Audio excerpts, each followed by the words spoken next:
Local legend has it that here in Sydney Flat, back in 1862 or 1863, the locals were woken by a series of explosions. They contacted the local police, who came out and discovered that the explosions were being caused by a group of local youths led by a young lad called Harry Boyle, who were busy blowing out tree stumps with some explosives they'd obtained from local miners to get the oval, which they, along with other local residents, had constructed, ready for the oncoming cricket season.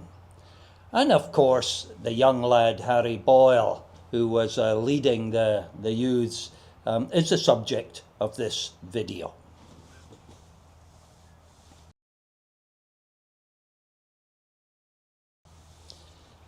Hello, and welcome to the Vagabond channel.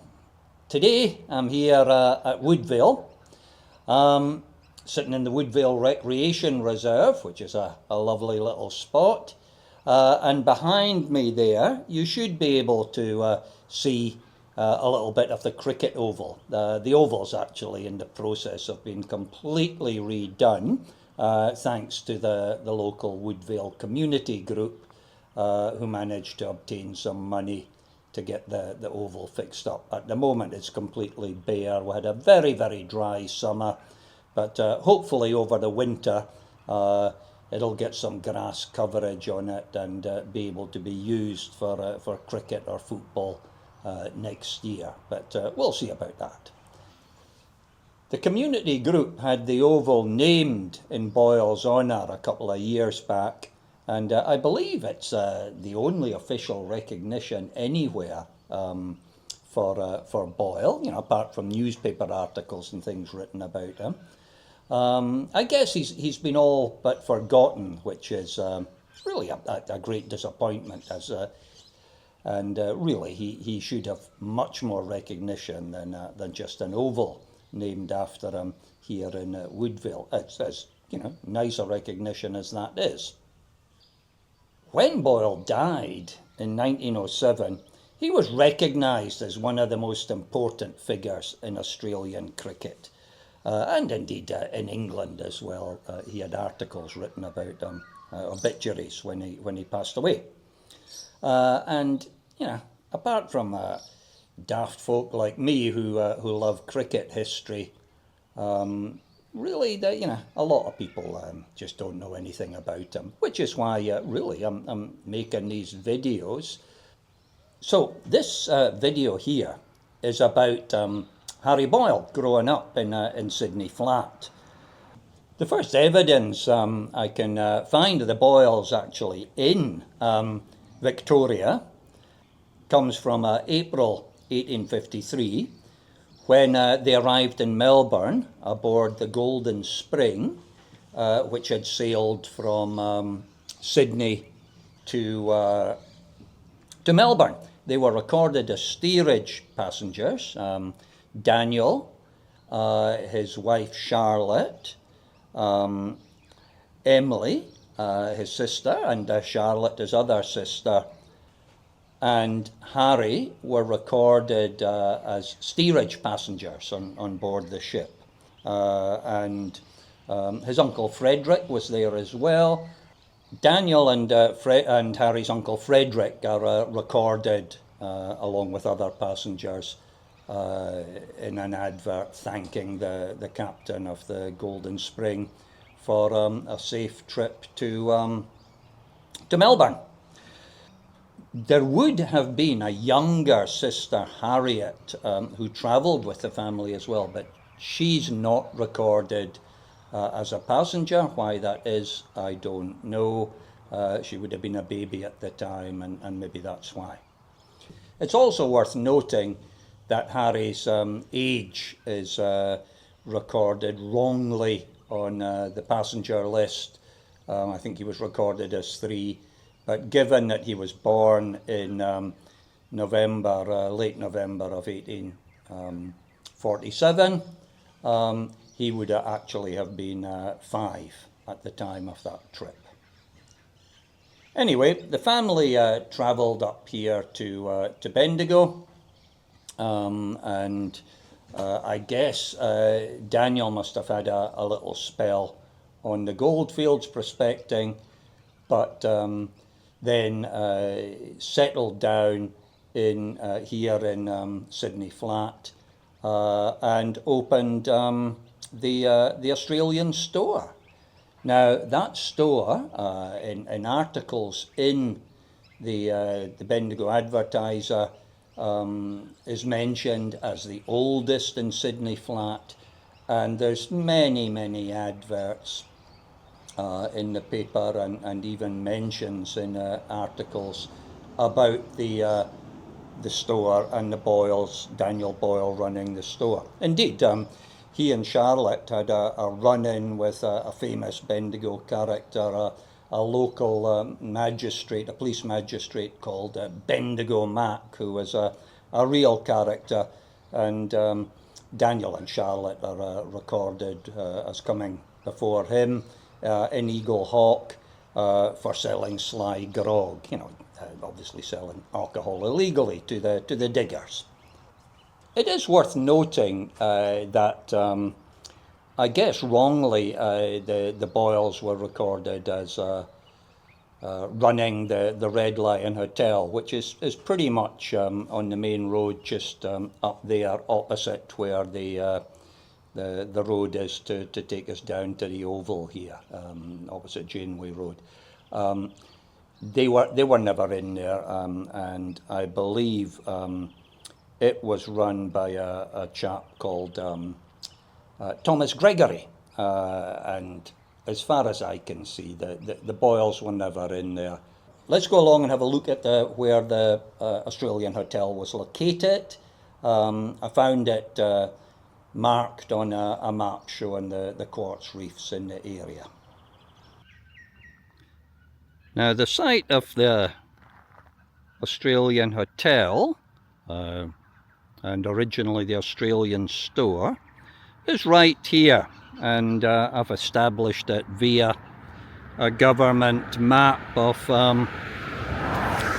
gold reefs in the area, and according to that map, the Australian Hotel was situated right here.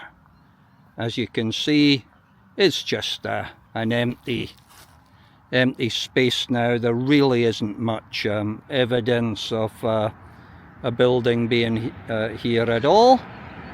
I think the only evidence that I could see of a brick building having been here, there's no foundations even that you could establish roughly where the Boyle home or hotel was, but underneath that tree just ahead there you can actually see some red bricks at the base of the tree. Who knows where they came from, whether they were actually part of a hotel building or the Australian store or not. And of course, somewhere up in those trees up there would have been what was called the Boyle Reef at one stage. It changed its name to something else later, but certainly the fact it was called the Boyle's Reef would indicate that it was in the proximity of Boyle's Australian store.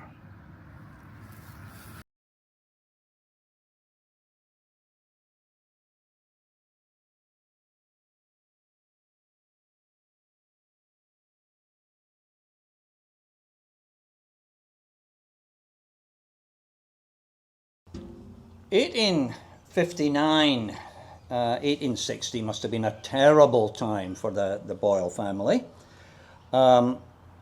Harry's mum Charlotte died in May of 1859. She was only 36 years old. And then a few months later in September, his little sister Harriet passed away. She was only 11, it's terrible.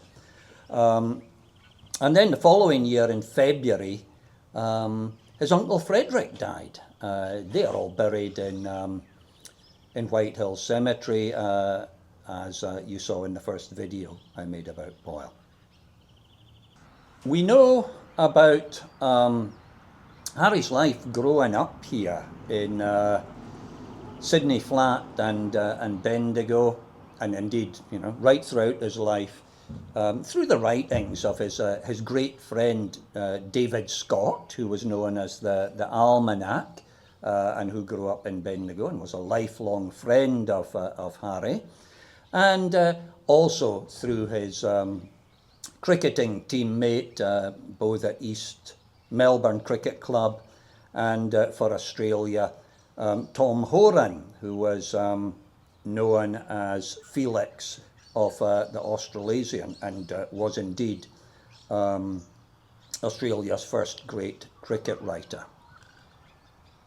I guess at the time of Harry's death, Dave Scott, the Almanac, was asked to write a series of articles in 1907 and 1908 about Boyle and about growing up in Bendigo. And he notes that the first time he heard about Boyle was when he heard stories of this young boy cricketer who, as he says, or as he wrote, was creating havoc amongst the stumps. And Scott, who was a keen cricketer, although I don't think he was ever a good cricketer, arranged for teams to play the team that Harry was in, and they were always getting thrashed by Harry's team. Actually, through the articles that Dave Scott wrote for the Addy in 1908 and 1909, we get some glimpses as well just into Harry's everyday life. For example, we know that he had a dog called Ranger, and he and Ranger would go kangaroo hunting. We know that Harry liked to do a sport of fishing in some of the creeks around here. And there's also a couple of, amusing, I would call them medical type stories about Harry. He was always a sort of tall and thin lad, I guess. Wiry would be a better way to put it. And he seemed to have had a few health-related problems, and his father got a Goldfields doctor to look at him, who said, "Oh, I don't think the boy's got long. He's not healthy. I advise him to sit beside a fire smoking a pipe." And I think there was a similar story to that with another doctor, if I remember right. And both times, I'm afraid to say, the medical advice was ignored, and Harry went out and played cricket very happily, and he was healthy enough, shall we say. But it is worth noting that when Boyle passed, the cause was esophageal cancer, and he had been a lifelong smoker. So, yeah, I'm afraid the doctor's advice, whilst it looks amusing, probably wasn't a good idea. Dave Scott also mentions that Harry was going to a school in Myers Flat, and the headmaster of that school was a very keen cricketer, and was always keen to let the boys play cricket as often as they could. And I should also point out that the Bendigo Advertiser had a story about one of their journalists, a chap called John Glen, who was from Scotland. He's credited with being one of the earliest people to teach Harry cricket. Glen was mining a claim on Napoleon Reef, which we'll go and have a look at. And there he'd cleared a little bit of land and beside his claim, and Boyle and the other boys would come of an evening and play cricket with Glen, teaching them. Glen was an interesting fella. He worked for or he mined. He had to go gold mining, but he was also a journalist and worked for the Bendigo Advertiser for many years, finishing as assistant editor. And yeah, it's interesting to know a Scotsman taught one of the best cricketers of the 1870s and 1880s how to play cricket. Tommy Horan, who gives us a good few stories about Harry in later life, had one or two about him when he was growing up here in Sydney Flat, one involving a bully who was terrorising everybody and was a fair bit bigger than Harry, but Harry well and truly sorted the bully out. And indeed, Harry was not someone who ever backed down from anybody. I think W.G. Grace, the great English cricketer, would testify to that, as would Lord Harris, who tried to stand over Harry in 1880, insisting that the gentlemen and other English cricketers would have nothing to do with the Australian team. Harry didn't have any of it and sent him away with a flea in his ear, and quite rightly so too. Of course, once the ground was cleared, and indeed I think a Bendigo Advertiser article noted that it was a nice little cricket ground, Boyle and other local boys set up the Sydney Flat Cricket Club, or at least the boys' team. And I guess that this is on this little ground here is where he first started to play cricket properly. There's also a couple of stories related to the cricket ground in which Harry was instrumental in saving the ground. The first one involves a local who was involved in mining, who wanted to get a hold of the ground and the area around here to do some quartz mining. Harry and other members of the local club contacted the lands department, and the ground was granted permission to be used as a recreation reserve and for sports such as cricket. And then in 1901, a local farmer was wanting the ground for grazing cattle and farming purposes, and the Lands Commission, in a finding, noted that Harry Boyle held the papers showing that the ground was to be used for sports and recreation by members of the local community. And at that time, in 1901, I think it was formally declared as a recreation reserve. Somewhere back in there is Napoleon Gully. I guess all through here, on the way over to, walking over to Napoleon Gully, you can see little mounds of earth that are fairly obviously evidence of humans digging and piling up dirt to look for gold, and I guess they sifted all through it and either made a few pounds and shillings or perhaps not. Mr. Google seems to tell me that this is Napoleon Gully, and it runs along that way, going up towards Sydney Flat and where the Oval is, and it runs down here, I guess, going back towards Eagle Hawk. Now, I would not have a clue exactly where John Glen had his claim. It could have been further up the way, or it could have been back down towards Eagle Hawk.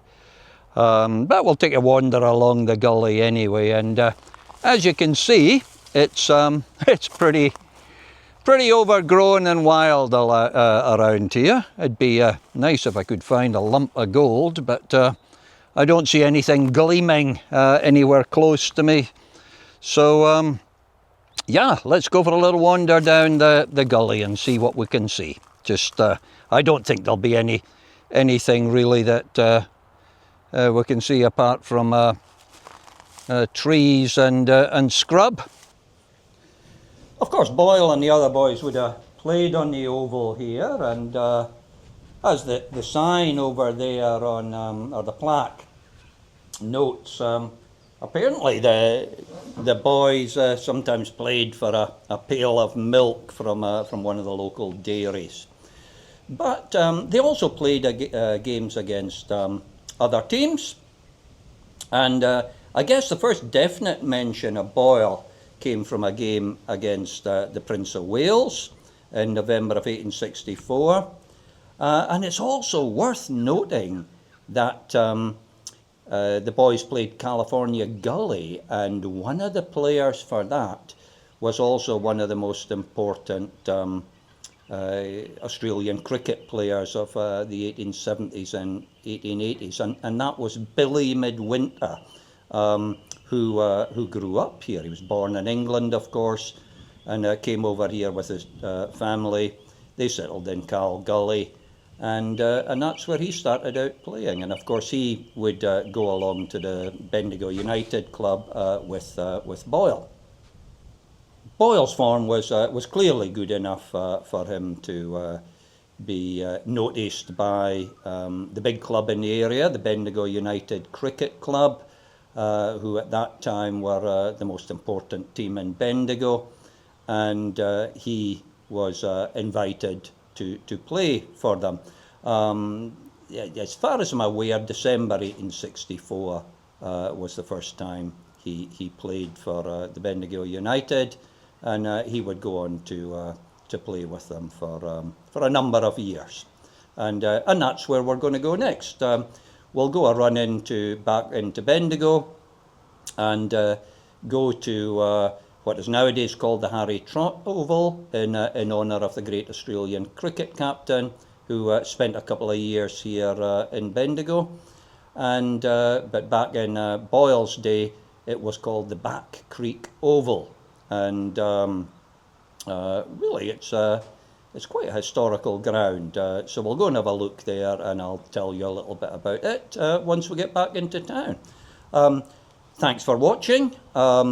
I hope you've found this interesting, and I hope to see you in the next video when we get to, or when I get to the Back Creek Oval.